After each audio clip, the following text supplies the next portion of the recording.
اس پہ کیا اس کا امپیکٹ آئے گا؟ بات یہ ہے کہ JF-17 کی جو بیک گراؤنڈ ہے، جب ہم نے JF-17 شروع کیا تھا 90 کی دہائی میں، اس کے درمیان میں، تو اس سے کم از کم 10 سال پہلے بھارت نے بھی ایک طیارہ بنانے کا کام شروع کیا تھا جس کا نام انہوں نے LCA رکھا تھا، لائٹ کامبیٹ ایئر کرافٹ، اور بعد میں اپنی زبان میں اس کو تیجا کا نام دیا گیا۔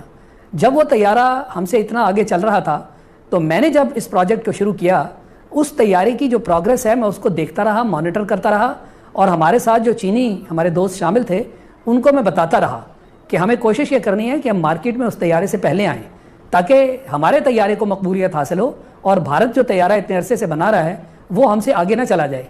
اور ہم نے ماشاءاللہ وہ طیارہ بڑی تیزی کے ساتھ اس کو آگے بڑھایا، اور بھارت اس میں ناکام ہو گیا۔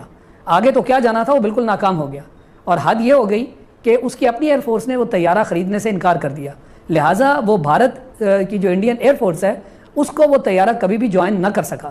یہ ہے زمینی حقائق۔ اس وجہ سے جو بھارت کے جہاز ہیں اس کے فلیٹ میں، اس کی انوینٹری پر، وہ پرانے ہوتے گئے اور وہ لائف ایکسٹینشن بھی وہ لیتے رہے، مگر اب وہ وقت آ گیا جہاں اس کے جو پرانے جہاز تھے اس کو فلائنگ کافنز کا نام دیا گیا، یعنی وہ پرواز کرنے والے کفن بن گئے ان کے پائلٹس کے لیے۔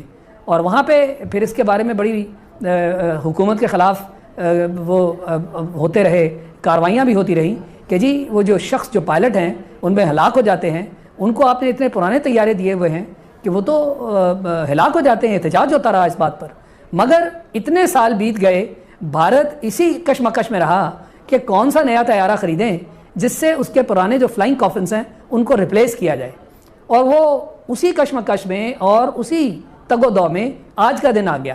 2016 میں انہوں نے فائنلی سلیکٹ کیا۔ جی رفائل کے بارے میں تھوڑا سا بتائیں کہ اس طیارے سے کیا ان کو فائدہ ہوگا؟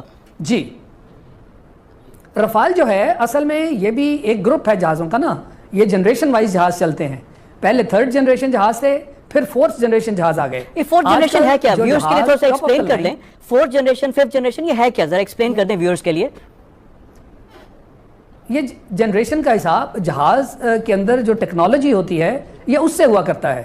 جو ٹیکنالوجی، آپ اس کی سمپل مثال لے لیں نا، یہ آپ کے ہاں کمپیوٹرز نہیں بدلتے، کوئی آئی فون بن گیا، کوئی اس طرح کا اور بن گیا، تو یہ جو آگے آگے آپ چلتے ہیں ٹیکنالوجی لیڈ کرتی جاتی ہے، اور اس طرح پھر جنریشنز آگے چلتی ہیں۔ یعنی 4th جنریشن تو بہت پرانی ہو گئی۔ 4th میں رفائل شامل ہے، ہمارا F-16 4th جنریشن میں اور JF-17 کو شامل ہے، F-16 شامل ہے، JF-17 شامل ہے، گرپن شامل ہے، سویڈن نے بنایا ہوا ہے، اور رشیا کے جو سوکوئیز فائٹر شامل ہے، Su-35 رشین کا جو سوکوئیز ہیں، اور نئی Su-30 جو اس دن ہم نے گرایا، وہ بھی 4th جنریشن جہاز ہے۔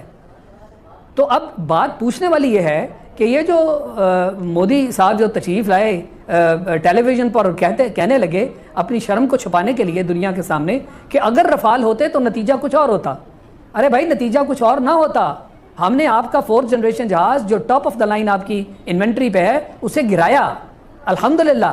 تو نتیجہ صرف جہازوں سے نہیں آیا کرتا، نتیجے کے پیچھے جو چیزیں ہوتی ہیں وہ اس سے بڑھ کر ہیں، اس کے اندر آپ کے پاس آپ کی کوالٹی کیا ہے، یہ it is the man behind the gun that matters. تو وہ ہماری تربیت کیا ہے، ہمارے جذبے کیا ہیں، آج تک ہم نے کوالٹی کو دیکھا ہے، ہم نے کوانٹٹی کو نہیں دیکھا۔ بھارت تو ہمیشہ ہم سے کوانٹٹی میں اوپر رہا، 65 کی جنگ میں اس کا یہی حساب تھا، ہم سے کتنا گنا وہ بڑا تھا، آج بھی وہی حال ہے۔ تو اس لیے ہم کوانٹٹی کا مقابلہ کوالٹی سے کیا کرتے ہیں، یہ بات سمجھنے والی ہے۔ اچھا کبھی سمجھ نہیں آئے گی۔ ٹھیک ہے، آپ نے بات کی، اب پاکستان کو کیا اس پہ کرنا چاہیے؟ پاکستان اب J-10 کی بھی بات ہو رہی تھی، ہم بھی مزید کسی جہاز کے لیے جانا چاہیے یا اپنے اسی انوینٹری پہ انحصار کرنا چاہیے؟ جی میں اس کے بارے میں بھی آپ کو اپڈیٹ کروں۔ جب ہم نے JF-17 بنایا تھا تو ہم نے اس وقت اتنا ہمیں اعتماد حاصل ہوا کیونکہ پاکستان میں جہاز کی ڈیزائننگ ڈیولپمنٹ کبھی بھی نہیں تھی۔ یہ کامرا یہ تو ہماری ایک اوور آل فیکٹری تھی۔ جب JF-17 کے دور سے ہم گزرے تو ہم نے اس کو کنورٹ کر دیا ڈیزائن اینڈ ڈیولپمنٹ، یعنی ایک مینوفیکچرنگ کا وہاں پہ ہم نے اس کی بنیاد رکھ دی، اور اس سے اتنا اعتماد ہم نے حاصل کیا۔ یہ میں بات کر رہا ہوں 2004-2005 کی، تو آج تقریباً 15 سال میں ہم نے اتنا اعتماد حاصل کر لیا، اور اس وقت بھی ہماری ویژن یہی تھی۔ اس وقت کی ویژن میں ہم نے لکھا ہوا ہے کہ یہ 4th جنریشن جہاز ہے، اب دنیا چلے گی 5th جنریشن کی طرف۔ تو جب دنیا 5th جنریشن کی طرف چلے گی، پاکستان خود سے 5th جنریشن جہاز انشاءاللہ بنائے گا، اس میں ہم کسی کی مدد حاصل نہیں کریں گے۔